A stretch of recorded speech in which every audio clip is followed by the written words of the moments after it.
Hi guys, welcome to my world. మనం ఈ యొక్క క్లాస్లో further 20 questions and strength of materials అనేది డీల్ చేద్దాం. స్ట్రెంత్ ఆఫ్ మెటీరియల్స్ అనేది మెకానిక్స్ స్ట్రీమ్లో ఒక భాగం కాబట్టి ఇక్కడ మెకానిక్స్ అనేది రాయడం జరిగింది. సో మనం ఏంటి మెకానిక్స్లో సెట్ 2లో ఫర్దర్ 20 క్వశ్చన్స్ అనేవి డిస్కస్ చేద్దాం. ఓకే, ఫస్ట్ క్వశ్చన్ ఏంటంటే ఒక బాడీ మీద డైరెక్ట్ టెన్సైల్ స్ట్రెస్ సిగ్మా అనేది యాక్ట్ చేస్తుంది, అలాగే shear stress tau. In case అది ఒక ఆబ్లిక్ సెక్షన్ అయినప్పుడు దాని మీద యాక్ట్ చేసే స్ట్రెస్ ఎంత అని అడుగుతున్నారు. సో అలా oblique section at angle theta మీద యాక్ట్ అంటే ఒక ఇలా ఉన్నప్పుడు నార్మల్గా ఫోర్స్ యాక్ట్ చేస్తే అది సిగ్మా అవుతుంది, స్ట్రెస్ సిగ్మా. ఇన్ కేస్ ఇలా ఆబ్లిక్ ప్లేన్ థీటా యాంగిల్తో ఉన్నప్పుడు దాని మీద ఈ యొక్క ఆబ్లిక్ ప్లేన్ మీద యాక్ట్ చేసే స్ట్రెస్ ఎంత అంటే నేను డైరెక్ట్ రిలేషన్స్ అనేవి రాస్తున్నాను. Sigma theta is equal to sigma into cos square theta. ఇది నార్మల్లో ఉన్న సిచ్యువేషన్లో sigma. So sigma theta is equal to sigma into cos square theta. So sigma theta is the normal stress. ఇక్కడ ఏమడిగాడు? The stress normal to the section అడిగాడు. So normal to the section ఏమవుతుంది? Sigma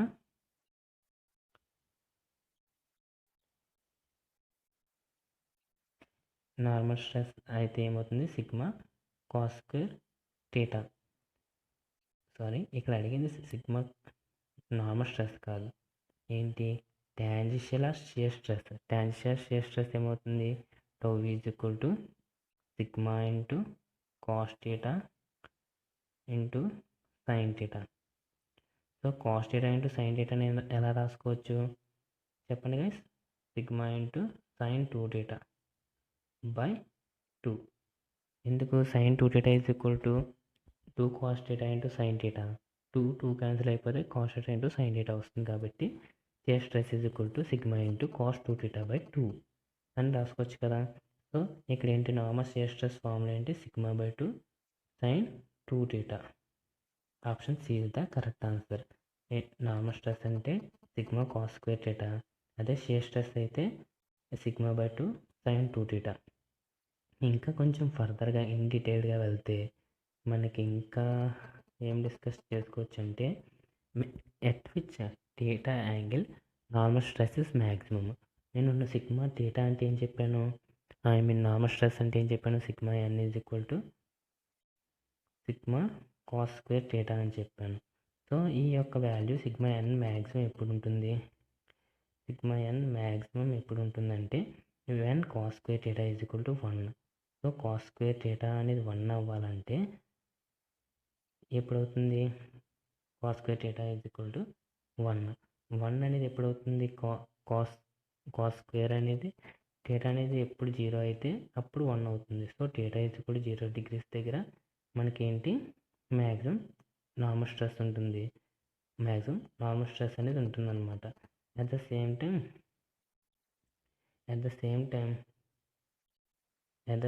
shear stress formula ఏంటి?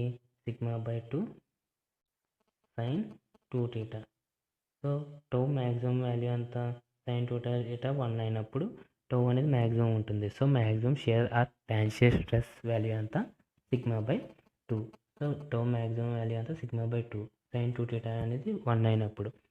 Sign 2 theta ఎప్పుడు 1 అవుతుందంటే theta అనేది 45 degrees అయినప్పుడు కానీ 135 డిగ్రీస్ అయినప్పుడు కానీ మనకి సైన్ 2 థీటా అనేది వాల్యూ 1 అవుతుంది. So shear stress or tangential stress on oblique plane is maximum at 135 degrees or 45 degrees. అదే నార్మల్ స్ట్రెస్ అయితే అట్ 0 డిగ్రీ సెల్సియస్. ఓకేనా గైస్? ఈ రెండు ఫార్ములాలు అవి ఎక్కడ మ్యాక్సిమం అవుతుందో గుర్తుంచుకోండి. So next question, the strain energy stored in a body when the load is gradually applied అయినప్పుడు, లోడ్ యాక్ట్ చేసినప్పుడు స్ట్రెయిన్ ఎనర్జీని ఎలా రిప్రజెంట్ చేస్తారు? U is equal to half P into delta L అని చెప్పొచ్చు. అలాగే పీని ఎలా రాసుకోవచ్చు? Sigma into area. So U is equal to half into sigma into area. నేను ఆల్రెడీ ముందు క్లాస్లో చెప్పాను. డెల్టా ఎల్ అని ఎలా రిప్రజెంట్ చేయొచ్చు? PL by AE. P by ఏని ఎలా రిప్రజెంట్ చేయొచ్చు? Sigma. So sigma L by E. So sigma into sigma ఏమవుతుంది, సిగ్మా స్క్వేర్ అవుతుంది. So sigma square A into L volume by 2 into E 2E. So strain ఎనర్జీని ఎలా చెప్పచ్చు, sigma square A into volume by 2E. So ఆప్షన్స్లో ఎక్కడ ఉంది, sigma square V by 2E. Option D అనేది correct answer అన్నమాట. Strain energy stored in a body when the load is gradually applied. ఈ కండిషన్లో స్ట్రెయిన్ ఎనర్జీ ఫార్ములా ఏంటి, sigma square into volume by 2 into E, where E is the modulus of elasticity, V is the volume, and sigma is the stress applied on the body. Next, the strain energy stored in a body due to shear stress. మనకి ఏంటి under due to normal stresses అయితే మనకి strain energy formula ఏంటి, sigma square 2E into volume. ఇక్కడ same formula దీనికి కూడా వచ్చేస్తుంది. కాకపోతే ఇక్కడ ఏంటంటే షియర్ స్ట్రెస్ యాక్ట్ చేస్తుంది కాబట్టి సిగ్మా ప్లస్ షియర్ స్ట్రెస్ వస్తుంది. యంగ్స్ మాడ్యులస్ ప్లేస్లో షియర్ అది మాడ్యులస్ ఆఫ్ రిజిడిటీ G వస్తుంది. సో అప్పుడు ఏమవుతుంది, strain energy is equal to tau square 2G into volume. So ఈ ఫార్ములా ఎక్కడ ఉంది, tau square 2G into volume. Option C is the correct answer for shear stress. So shear గుర్తుంచుకోండి, shear stress act చేస్తున్నప్పుడు ఏంటి formula, tau square into volume by 2C. ఓకేనా. Next fifth question. A beam which is fixed at one end and at the other end is if a beam which is fixed at one end free at other end is called. అంటే ఒక beam అనేది ఒక ఎండ్లో fix అయ్యి ఉంది, other end ఫ్రీగా ఉంది. ఆ బీమ్ ఏమంటారు. సో ఇలా ఒక ఎండ్ ఫిక్స్డ్గా ఉంది, అదర్ ఎండ్ ఫ్రీగా గాల్లో ఉంది. That beam is called as fixed beam. So ఏమంటారు, ఆ బీమ్ని ఫిక్స్డ్ బీమ్ అంటారు. ఇవన్నీ కూడా మనం స్ట్రెంత్ ఆఫ్ మెటీరియల్స్లో shear force and bending moment diagrams నేర్చుకుంటాం కదా బీమ్స్కి, అందులో స్టడీ చేస్తాం. చాలామందికి బీమ్స్కి బార్స్కి డిఫరెన్స్ అనేది తెలియదు అనుకుంటున్నాను. ఆ యొక్క డిఫరెన్స్ ఏంటి ఇక్కడ చూద్దాం. For example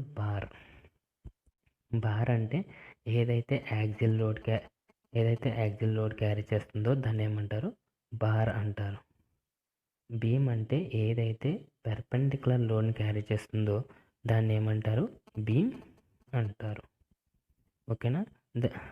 the member which carries axial loads is called as bar. The member which carries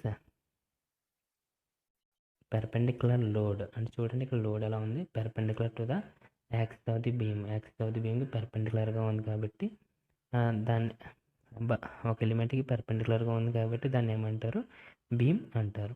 ఓకేనా. ఇప్పుడు ఏంటంటే సింపుల్ సపోర్ట్ బీమ్ అంటే ఏంటి, ఓవర్ హ్యాంగింగ్ బీమ్ అంటే ఏంటి, sorry option B is wrong answer. Option B is the correct answer. Cantilever beam ఒక hand ఫిక్స్డ్గా ఉండి ఒక హ్యాండ్ ఫ్రీగా ఉంటే it is called as cantilever beam. నేను చూసుకోలేదు, సారీ గైస్. ఓకే, మనం ఇవన్నీ కూడా చూద్దాం ఒకసారి ఇన్ డీటెయిల్డ్గా. ఫస్ట్ క్యాంటిలివర్ బీమ్ ఏంటి, క్యాంటిలివర్ బీమ్ అయితే ఏంటి, ఒక hand fixed other hand free. So ఒక హ్యాండ్ ఫిక్స్డ్గా ఉండి అదర్ హ్యాండ్ ఫ్రీగా ఉందనుకో, that beam is called as cantilever beam. In case ఈ యొక్క ఫ్రీగా ఉన్న హ్యాండ్ దగ్గర ఒక సపోర్ట్ అనేది ఇలా పిచ్చాం, రోలర్ సపోర్ట్ అని ఇస్తే it is called as propped cantilever beam. ప్రాప్డ్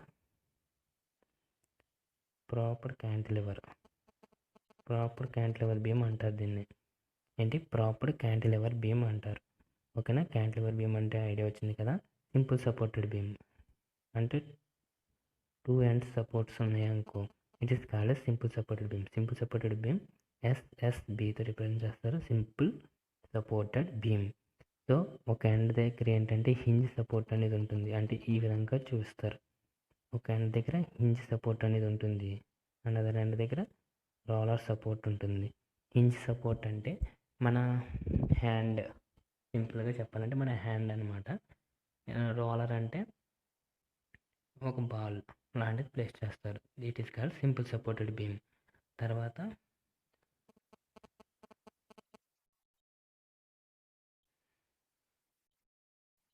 మన cantilever beam, simple supported beam అయిపోయింది కదా. ఇప్పుడు ఫిక్స్డ్ బీమ్.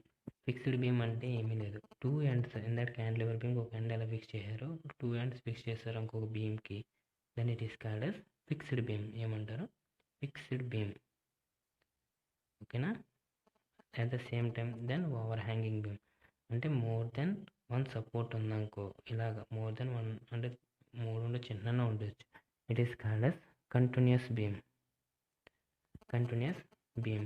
ఇలా కంటిన్యూస్ బీమ్ అనేది మనం లా ఆఫ్ ఈక్విలిబ్రియం 3 అంటే మూమెంట్, ఫోర్స్, ఈక్విలిబ్రియం లాస్ ద్వారా సాల్వ్ చేయలేం అనమాట. సో ఇన్ దట్ కేసెస్ అలాగే ప్రాపర్ క్యాంటిలివర్ కూడా సేమ్ అలాగే. సో ఇవన్నీ కూడా ఏమంటారంటే ఇండిటర్మినెంట్ బీమ్స్ అంటారు.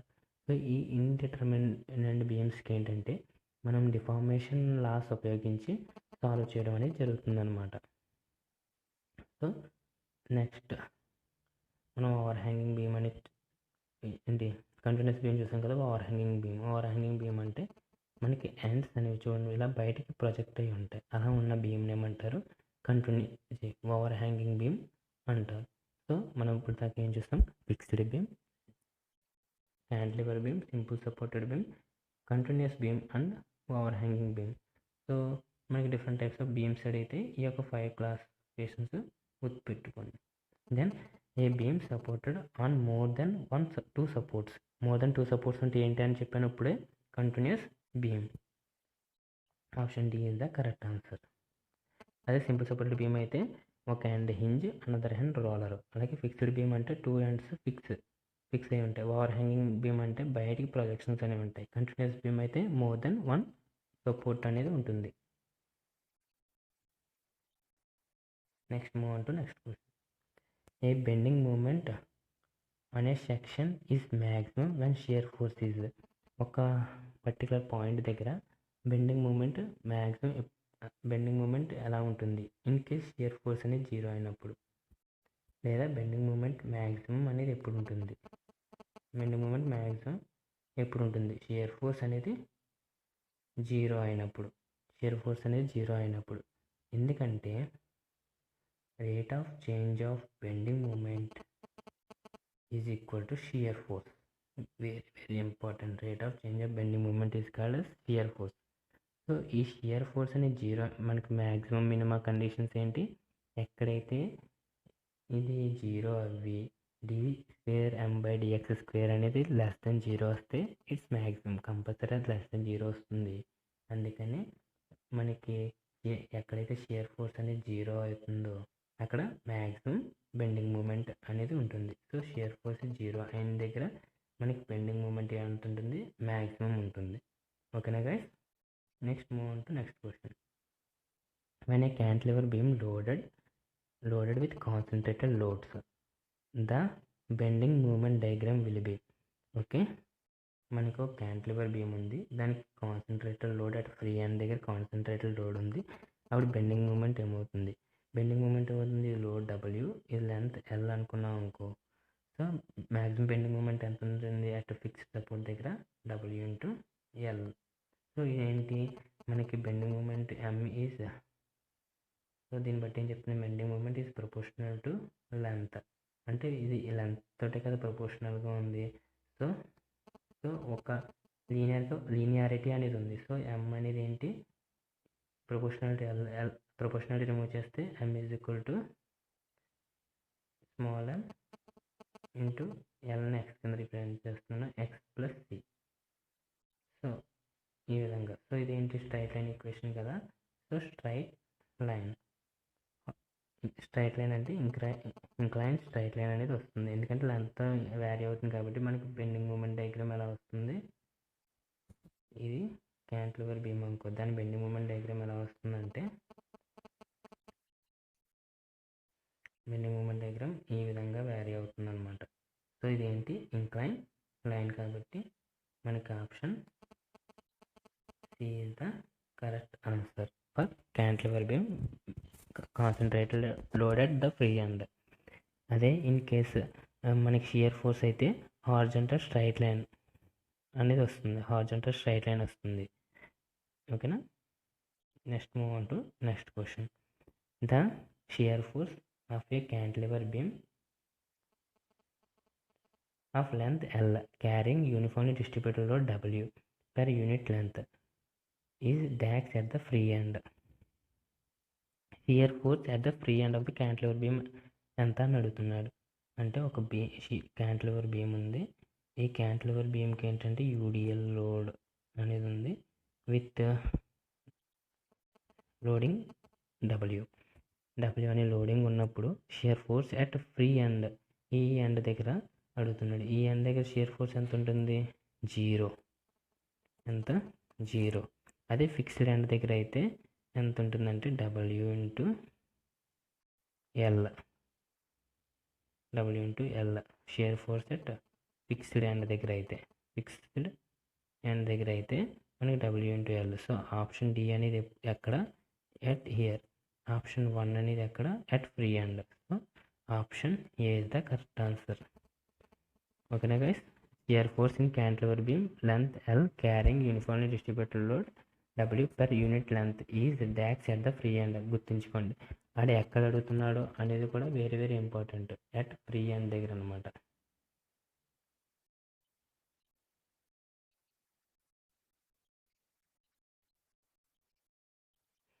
Next question. The bending moment of a cantilever beam of length L and carrying uniformly distributed load W per unit length dax at the fixed end. ఒక cantilever beam ఉంది, carrying uniformly distributed load ఉంది. అప్పుడు free end at fixed end దగ్గర maximum bending moment ఎంత అని అడుగుతున్నారు. So ఇది length L loading small W అనుకున్నాం అనుకో. దాన్ని ఏంటి మనం ఇన్ కేస్ అది పాయింట్ లోడ్ కింద కన్వర్ట్ చేసుకుంటే W into L at centre point దగ్గర యాడ్ చేస్తుంది కదా, L/2. సో అప్పుడు ఏమవుతుంది? L/2 WL into L/2. So bending moment అంటే ఏంటి? బెండింగ్ మూమెంట్ అంటే ఫోర్స్ ఇంటూ లెంత్. ఫోర్స్ ఎంత? W into L into L/2 gives rise to WL²/2. So maximum bending moment ఎంత? WL²/2. Option B is the correct answer. అదే W into L అనేది ఎప్పుడు వస్తుందంటే మనకి W/L అంటే ఏంటంటే షియర్ ఫోర్స్ అనమాట. Shear force at fixed end. WL²/2 అంటే shear force bending moment at fixed end when cantilever beam loaded with uniformly distributed load over the entire length. Okay guys. Next question. The maximum bending moment of a simple supported beam of span L and carrying a point load W at the center of the beam. అంటే మనకి simple supported beam అంటే ఇదే కదా. ఇలా ఒక beam ఉంది, ఈ బీమ్కి centre point load W అనే పాయింట్ లోడ్ అనేది యాక్ట్ చేస్తున్నప్పుడు మ్యాక్సిమం బెండింగ్ మూమెంట్ అంతా అని అడుగుతున్నారు. సో మ్యాక్సిమం బెండింగ్ మూమెంట్ ఎంత అంటే W maximum bending moment at point load in simple supported beam is WL/4. Option A. చూద్దాం. మనకి సింపుల్ సపోర్టెడ్ బీమ్ ఇలా ఉంటే మనకి షియర్ ఫోర్స్ డయాగ్రామ్ ఎలా జనరేట్ అవుతుందంటే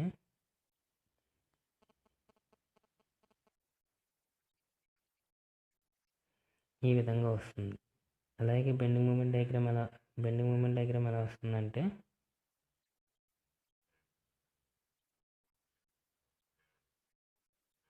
ఈ విధంగా వస్తుంది. సో మ్యాక్సిమం సో మనకి ఇదంతా WL/4.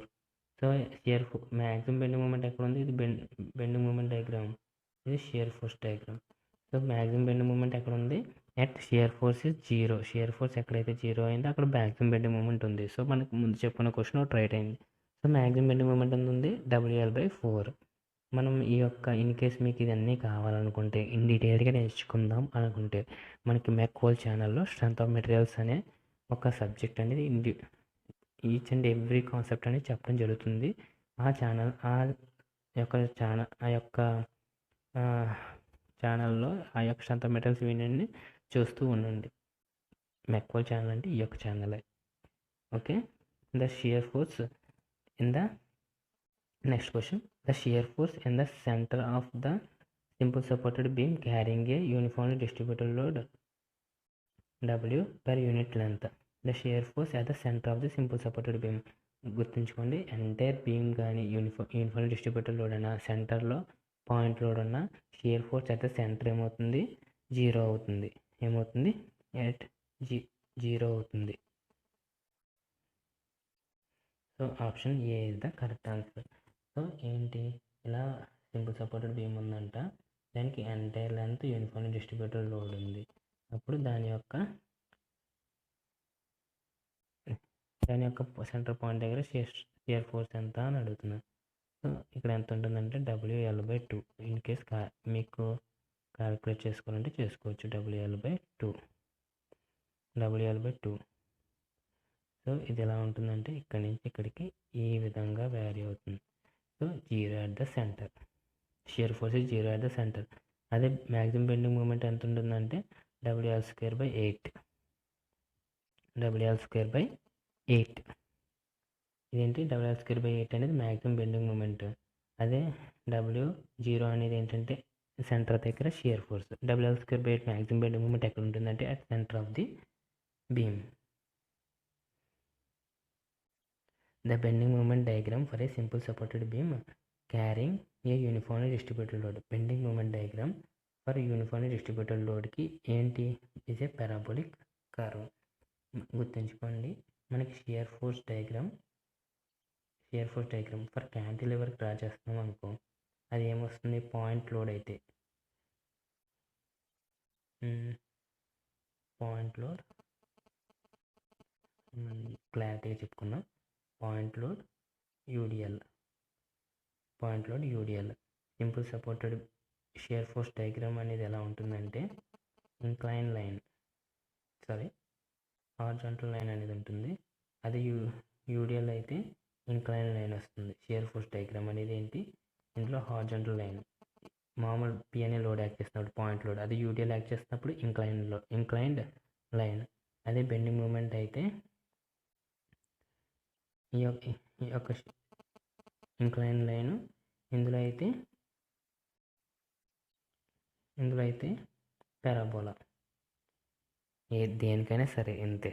ఏంటి, మనకి క్యాంటిలివర్ అయినా సింపుల్ సపోర్టెడ్ బీమ్ అయినా సరే, షియర్ ఫోర్స్ డయాగ్రామ్ ఏంటి, పాయింట్ లోడ్ యాక్ట్ చేస్తే హారిజాంటల్ లైన్, యూడిఎల్ యాక్ట్ చేస్తే ఇంక్లైన్ లైన్. అలాగే at the same time bending moment అయితే పాయింట్ లోడ్ దగ్గర అయితే ఇంక్లైన్ లైన్ వస్తుంది, యూడిఎల్ దగ్గర అయితే పారాబోలిక్ కర్వ్. ఇలా పారాబోలిక్ కర్వ్ అనేది వస్తుంది. ఓకేనా guys. Next question, the point of contraflexure is a point where bending moment changes sign. Bending moment ఎక్కడైతే సైన్ చేంజ్ అవుతుందో అక్కడ మనకి దాన్ని ఏమంటారంటే పాయింట్ ఆఫ్ కాంట్రాఫ్లెక్చర్ అంటారు. సో ఇది గుర్తుంచుకోవాల్సిందే. Where bending moment changes sign, it is called as point of contraflexure. అలాగే మనకి బెండింగ్ మూమెంట్ మ్యాక్సిమం ఎక్కడ ఉంటుంది, షియర్ ఫోర్స్ 0 అయిన ప్లేస్లో మనకి మ్యాక్సిమం బెండింగ్ మూమెంట్ అనేది ఉంటుంది. ఓకేనా guys. Next one, when there is a sudden increase or decrease in shear force diagram. అంటే ఇన్ కేస్ ఒక షియర్ ఫోర్స్ డయాగ్రామ్లో మనకి సడన్ ఇంక్రీజ్ అండ్ డిక్రీజ్ అనేది ఎప్పుడు ఉంటుందంటే, మనకి ఎప్పుడైతే పాయింట్ లోడ్ అనేది యాక్ట్ చేస్తుందో అప్పుడు మనకి సడన్ ఇంక్రీజ్ ఆర్ డిక్రీజ్ ఉంటుంది. అదే మనకి యూడిఎల్ యాక్ట్ చేసినా యూవీఎల్ యాక్ట్ చేసినా గ్రాడ్యువల్ ఇంక్రిమెంట్ అనేది ఉంటుంది. సో పాయింట్ లోడ్ అదే 2 points or no loading between the 2 points. So option A is the correct answer. Point load and at the 2 points. అదే uniformly distributed load అయినా ఈ 2 C and A రెండు కూడా మనకి ఏంటంటే గ్రాడ్యువల్లీ వేరింగ్. అంటే మనకి ఇంక్లైన్ లైన్ కానీ లేకపోతే పారాబోలిక్ లైన్ కానీ వస్తుంది. ఫర్ ఎగ్జాంపుల్ మనం క్యాంటిలివర్ బీమ్ తీసుకున్నాం, ఇలా 2 లోడ్స్ అనేవి యాక్ట్ చేసినాయి అనుకో, మనకి షియర్ ఫోర్స్ డయాగ్రామ్ ఎలా వ్యారీ అవుతుంది, షియర్ ఫోర్స్ డయాగ్రామ్ అనేది ఎలా వ్యారీ అవుతుంది, ఈ విధంగానే కదా. సో ఇక్కడ పి ఉంటే ఇక్కడ పి, ఇన్ కేస్ ఇక్కడ కూడా పి ఉంటే పి ప్లస్ పి 2p, ఇక్కడ కూడా 2p, ఇక్కడ కూడా 2p. సో ఇక్కడ ఏంటి, లోడ్ అనేది పాయింట్ లోడ్ రాగానే సడన్ హైక్ అనేది ఉంది. సో అందుకని ఇక్కడ ఏంటి ఆప్షన్ ఏ అని చెప్పాను. ఓకేనా. Next question, the point of contraflexure occur in ఇందాక ఏంటి పాయింట్ ఆఫ్ కాంట్రాఫ్లెక్చర్ అంటే ఏంటి అని చూసాం. ఎప్పుడైతే bending moment changes it sign అవుతుందో అక్కడ మనకి పాయింట్ ఆఫ్ కాంట్రాఫ్లెక్చర్ అంటారు ఆ పాయింట్ని. అది ఎక్కడ వస్తుందంటే ఓవర్ హ్యాంగింగ్ బీమ్స్లో వస్తుంది. గుర్తుంచుకోండి, ఎక్కడ ఓవర్ హ్యాంగింగ్ బీమ్స్లో వస్తుంది. ఓవర్ హ్యాంగింగ్ బీమ్స్ అంటే ఏంటి, ఎక్కడైతే వాటి యొక్క ఎండ్స్ అనేవి బయటికి ప్రొజెక్ట్ అయ్యి ఉన్నాయో ఆ యొక్క ప్లేస్ని ఏమంటారంటే ఓవర్ హ్యాంగింగ్ బీమ్ అంటారు. సో పాయింట్ ఆఫ్ కాంట్రాఫ్లెక్చర్ ఎక్కడ వస్తుందంటే option C, over hanging beams. The bending moment at a section tends to bend the or deflect the beam అంటే ఏంటి, ఒక బీమ్ దగ్గర మనం ఇలా లోడ్ అనేది యాడ్ చేయడం వల్ల మనకి బెండింగ్ మూమెంట్ అనేది వస్తుంది. ఆ బెండింగ్ మూమెంట్ వల్ల మనకి ఇంటర్నల్ డిఫ్లెక్షన్ అలాగే స్ట్రెస్ అనేవి జనరేట్ అవుతాయి అన్నమాట. దాని రెసిస్టెన్స్ ఆఫర్డ్ ఇన్ ద ఇంటర్నల్గా రెసిస్ట్ చేసే ఆ స్ట్రెస్ని ఏమంటారంటే బెండింగ్ స్ట్రెస్ అంటారు. Option B. ఎందుకంటే డ్యూ టు బెండింగ్ మూమెంట్ వల్ల వచ్చింది కాబట్టి it is called as bending stress. Okay, ఇక్కడ 2 క్వశ్చన్స్ వస్తున్నాయి. 18th క్వశ్చన్ ఏంటి చూద్దాం. In a simple bending of beam the stress in the beam varies. The simple bending of beam the stress in the beam varies. Okay, ఒక beam మీద simple bending moment అనేది act చేసినప్పుడు corresponding stress అనేది ఎలా vary అవుతుంది. For example దాని cross section ఇదైతే ఎలా వ్యారీ అవుతుంది, ఈ విధంగా వ్యారీ అవుతుంది, లీనియారిటీగా వ్యారీ అవుతుంది సిగ్మా బెండింగ్ స్ట్రెస్ అనేది. So option A is the correct answer. So మనకి ఒక బీమ్ మీద లోడింగ్ అనేది బెండింగ్ మూమెంట్ అనేది యాక్ట్ చేసినప్పుడు దానికి బెండింగ్ స్ట్రెస్ అనేది ఎలా ఉంటుంది, లీనియర్గా ఉంటుంది. Okay guys. 19th question, when a beam is subjected to bending moment the strain in a layer is dash the distance from the neutral axis. మనకి bending equation ఏంటి, m by I is equal to sigma by y is equal to E by R, అంతే కదా. So ఈ యొక్క రిలేషన్లో y అనేది ఏంటంటే from neutral axis నుంచి డిస్టెన్స్, m అంటే బెండింగ్ మూమెంట్, I అంటే section models moment of inertia, sigma అంటే స్ట్రెస్, y అంటే distance from the neutral axis నుంచి distance.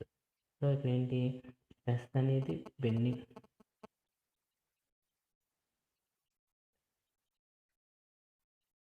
Okay.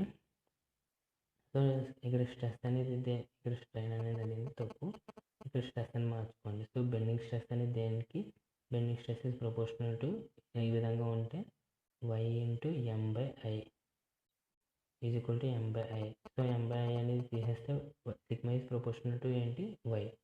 So sigma is proportional to y. So directly ప్రపోర్షనల్గా bending stress అనేది directly proportional to the distance from the neutral axis. So directly proportional. Option B is the correct answer for 19th question. So 20. The neutral axis of the cross section of a beam is that axis at which bending stress is. మనకి ఎక్కడైతే bending stress అనేది 0 ఉంటుందో ఒక beam మీద loading act చేసినప్పుడు ఆ యొక్క లేయర్ని ఏమంటారంటే బెండింగ్ స్ట్రెస్ అనేది 0 అవుతుందో ఆ లేయర్ని ఏమంటారంటే న్యూట్రల్ యాక్సిస్ అంటారు. సో సిగ్మా బి అనేది 0 అయితే that layer is called as neutral axis. So ఇక్కడ న్యూట్రల్ యాక్సిస్ ఏంటి, ఎప్పుడు ఉంటుంది, బెండింగ్ స్ట్రెస్ అనేది 0 అయినప్పుడు. Okay guys, maximum. సో అలాగే మనకి బెండింగ్ స్ట్రెస్ అనేది దేనికి ప్రపోర్షనల్గా ఉంటుందని చెప్పుకున్నాం, sigma B is proportional to y. y is the distance from the neutral axis. So y distance outward లేయర్స్కి ఇన్వర్డ్ లేయర్స్కి పెరుగుతుంటే మనకేమవుతుందంటే స్ట్రెస్ అనేది ఇంక్రీజ్ అవుతుంది. ఓకే గైస్, మనం ఇప్పటిదాకా 20 క్వశ్చన్స్ అనేవి చూసాం. ఈ యొక్క 20 క్వశ్చన్స్లో మీరు ఏమైనా డౌట్స్ ఉన్నా ఇంకా ఏమైనా ఫర్దర్ క్లారిఫికేషన్ కావాలన్నా కింద కమెంట్ సెక్షన్లో కమెంట్ చేయండి. ఇన్ కేస్ మీకు ఇది యూస్ఫుల్గా అనిపిస్తే మీ యొక్క ఫ్రెండ్స్ కూడా షేర్ చేయండి. Okay friends, thank you.